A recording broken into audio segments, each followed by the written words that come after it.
Do, do, do, do, do, do, do. Okay. Oh. Let's go to my office and talk about this. Alright though, so this is the Timberwolf Gen 2 frame from Lone Wolf Industries.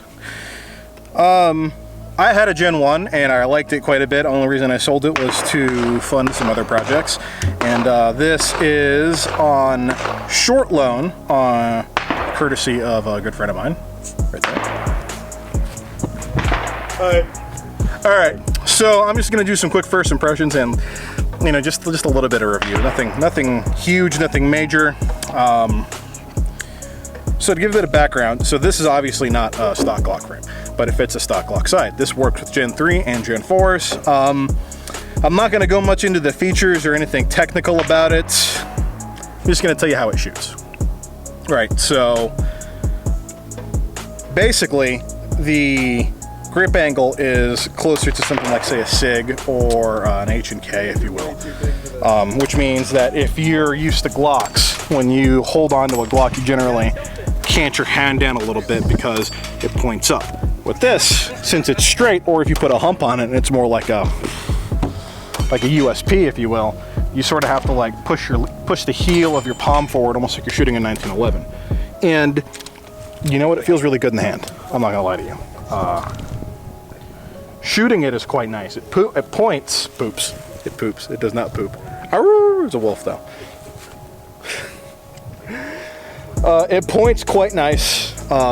It's really easy to draw from the holster, pick up the dot, pick up the irons, and just, you know, anyway, start blasting. So that, I mean, it's fast. Shooting it is fast. I don't really lose the dot on recoil.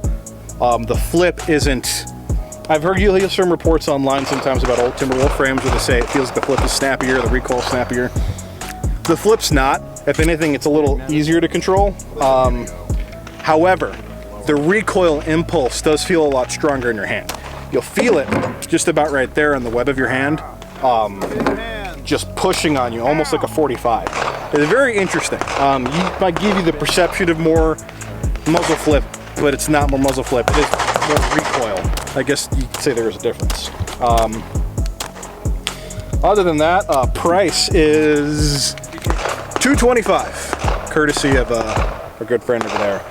It comes with a 1913 rail stock. Now this, in terms of size, this is actually a Glock 19 slide on a 17 style frame, sort of like a Glock 19X or a G45. A Picatinny rail, so he's got the universal adapter on there. Keep that in mind when you do that. You are going to get a little bit of wiggle. So if this is going to be your only Glock, then you might want to consider that. Yeah. No, it's sweet. I have nothing bad to say about it. The only downside for me is, of course, with my large hands that I've, you know, specified before, I end up hitting the slide stop and causing a malfunction. It's on me. It's not on the gun. It's not on the frame. That's just on me. So I was shooting it one-handed and it was fine. I have no problem hitting steel plates at about 15 yards.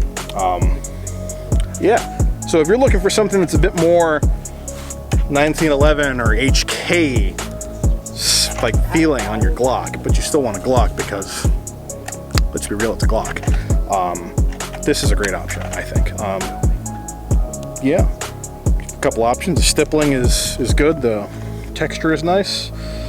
Overall, I can't really fault it. It comes with a magwell. It's a polymer magwell, but a magwell nonetheless. Does make getting those reloads in a little easier. This mag doesn't want to drop free all the time. That's not necessarily indicative of anything.